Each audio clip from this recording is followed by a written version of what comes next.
The Old Man's Warning. In the quiet town of Ravenswood, there was an old man named Mr. Hargrove who was known for his strange tales and cryptic warnings.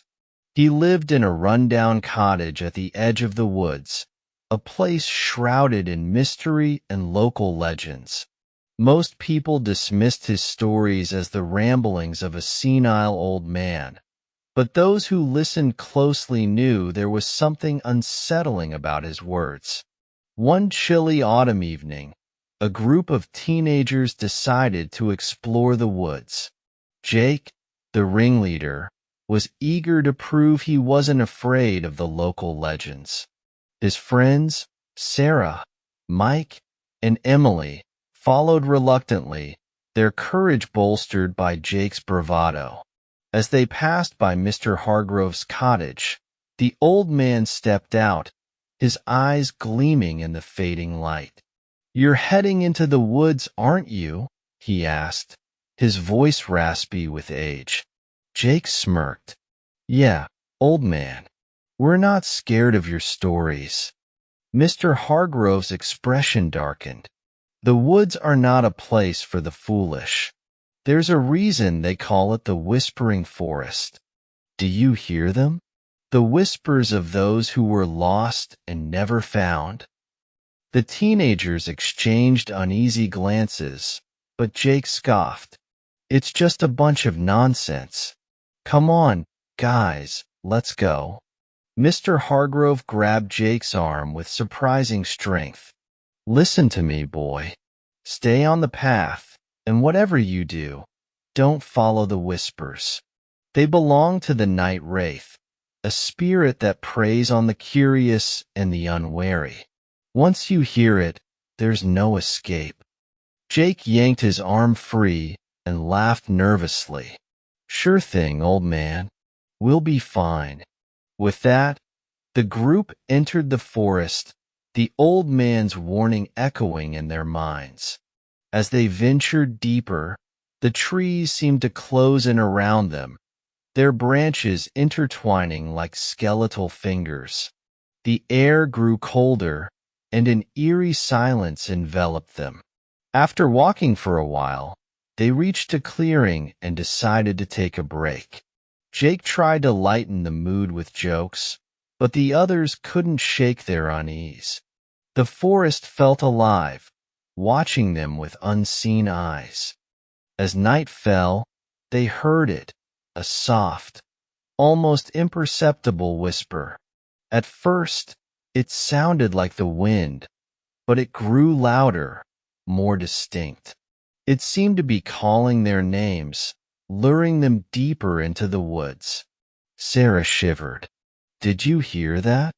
Maybe we should head back." Jake's bravado faltered, but he refused to show fear. "It's just the wind.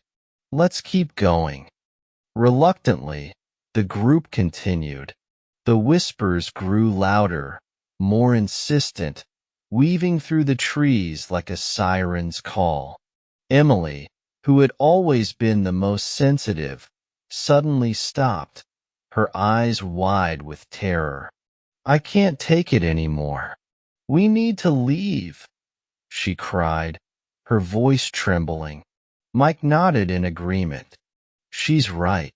This place is giving me the creeps." Jake sighed, realizing he couldn't push them further. "Fine, we'll head back." But as they turned to retrace their steps, the path seemed to have vanished. The trees loomed taller, and the forest twisted around them, a labyrinth of shadows and whispers. Panic set in as they realized they were lost. The whispers grew louder, more malevolent, and the air turned frigid. They stumbled through the darkness, desperately searching for a way out. Suddenly, Sarah screamed. A shadowy figure emerged from the trees, its eyes glowing with an unnatural light. It was the night wraith, just as Mr. Hargrove had warned. The figure moved closer, its whispers piercing their minds, filling them with a paralyzing dread. Jake tried to run, but his legs felt like lead. The others were rooted to the spot, unable to move, their eyes locked on the wraith. The night wraith's face was a mask of twisted agony, and its voice echoed in their heads. You did not heed the warning. Now, you belong to me. With a final, bone-chilling whisper, the wraith reached out and touched Jake's forehead. His scream echoed through the forest, but it was quickly swallowed by the darkness. The others watched in horror as he crumpled to the ground, lifeless. Sarah, Mike, and Emily snapped out of their paralysis and ran, their hearts pounding in their chests. The whispers pursued them, growing louder, more frantic. They stumbled through the underbrush, branches scratching at their skin, until they burst out of the forest and into the safety of the town. They collapsed on the ground, gasping for breath, their minds reeling from the terror they had just experienced. Mr. Hargrove was waiting for them, his eyes filled with sorrow. You didn't listen, he said softly. The night wraith takes those who ignore the warnings. The townspeople found Jake's body the next day, his face frozen in a mask of terror. The legend of the whispering forest spread, and Mr. Hargrove's warnings were no longer dismissed as the ramblings of an old man. Years passed, but the memory of that night never faded for Sarah, Mike, and Emily.